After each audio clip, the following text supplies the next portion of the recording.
ഒന്നിച്ചുകൂടാനും അവരുടെ വിശ്വാസ പരിശീലനത്തിൽ പങ്കുചേരാനുമായി ഒരു സ്ഥലം, അതിന് പിന്നീട് ഒരു കെട്ടിടമൊക്കെ നീ ഒരുക്കുന്നതിനെ ഓർത്ത് ഞങ്ങൾ അങ്ങേ സ്തുതിക്കുന്നു, ആരാധിക്കുന്നു. ഞങ്ങൾ അങ്ങേക്ക് ഞങ്ങൾ നന്ദി പറയുന്നു.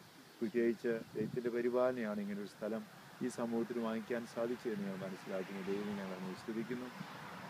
തുടർന്നും അങ്ങയുടെ കരങ്ങളിൽ ഞങ്ങളെ ഉപകരണങ്ങളാക്കണമേ. 127 സങ്കീർത്തനം നാം വായിക്കുന്ന പോലെ കർത്താവ് ഭവനം പണിയുന്നില്ലെങ്കിൽ പണിക്കാരുടെ അധ്വാനം നിഷ്ഫലമാകുന്നു. കർത്താവെ, നീയാണ് ഇവിടെ ദേവാലയം പണിയേണ്ടത്. വിശ്വാസമാകുന്ന പാറയിലാണ് പള്ളി പണിയേണ്ടത്.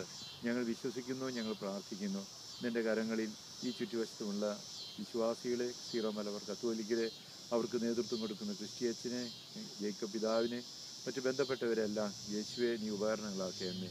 ഇവിടെ വരുന്നവർക്ക് യേശുവിൻ്റെ വലിയ അഭിഷേകം, പരിശുദ്ധാത്മാവിൻ്റെ ശക്തമായ കൃപ ഇവിടെ വരുന്നവർക്ക്, ഇവിടെ പ്രാർത്ഥിക്കുന്നവർക്ക്, ഇവിടെ ഒന്നിച്ചു കൂടുന്നവർക്ക് ലഭിക്കുമാറാകട്ടെ. ഈ സ്ഥലത്തെ നിൻ്റെ പരിശുദ്ധിയും നിൻ്റെ അത്ഭുതങ്ങളും അടയാളങ്ങളും പ്രകടമാകുന്ന സ്ഥലമാകുവാൻ യേശുവെ നിൻ്റെ അരുവിയുടെ ആവാസം ഇവിടെ ശക്തമായി ഉണ്ടാകട്ടെ.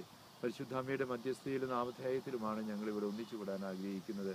അമ്മേ, നിൻ്റെ പരിപാലന ഞങ്ങളുടെ സഭയ്ക്കുണ്ടാകണം, ഞങ്ങളുടെ കുടുംബങ്ങൾക്കുണ്ടാകണം, ഇവിടെ പ്രവർത്തിക്കുന്നവരുണ്ടാകണം. അമ്മേ, നിൻ്റെ മധ്യസ്ഥയോട് ഞങ്ങൾ പ്രാർത്ഥിക്കുന്നു. നന്മ നിറഞ്ഞു മറിയമേ സ്വസ്തി, കർത്താവ് അങ്ങയുടെ കൂടെ, സ്ത്രീകളിൽ അങ്ങ് അനുഗ്രഹിക്കപ്പെട്ടവളാകുന്നു, അങ്ങയുടെ ഫലമായി ഈശോ അനുഗ്രഹിക്കപ്പെട്ടവനാകുന്നു. പരിശുദ്ധ മറിയമേ തമ്പുരാന്റെ പാപികളായ ഞങ്ങൾക്ക് വേണ്ടി ഇപ്പോഴും ഞങ്ങളുടെ സമയത്തും അപേക്ഷിക്കണമേ.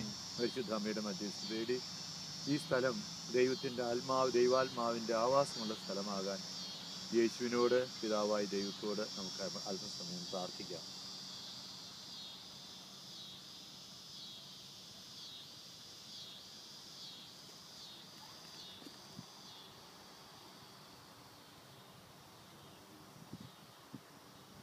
നമ്മുടെ കർത്താവ് ഈശോ മിശിഹായുടെ കൃപയും പിതാവായ ദൈവത്തിൻ്റെ സ്നേഹവും പരിശുദ്ധാത്മാവിൻ്റെ സഹവാസവും നിങ്ങളോടും ഈ സ്ഥലത്തോടും കൂടി ഉണ്ടാകട്ടെ, ഇപ്പോഴെപ്പോഴും എന്നേക്കും. ഓക്കെ, എല്ലാം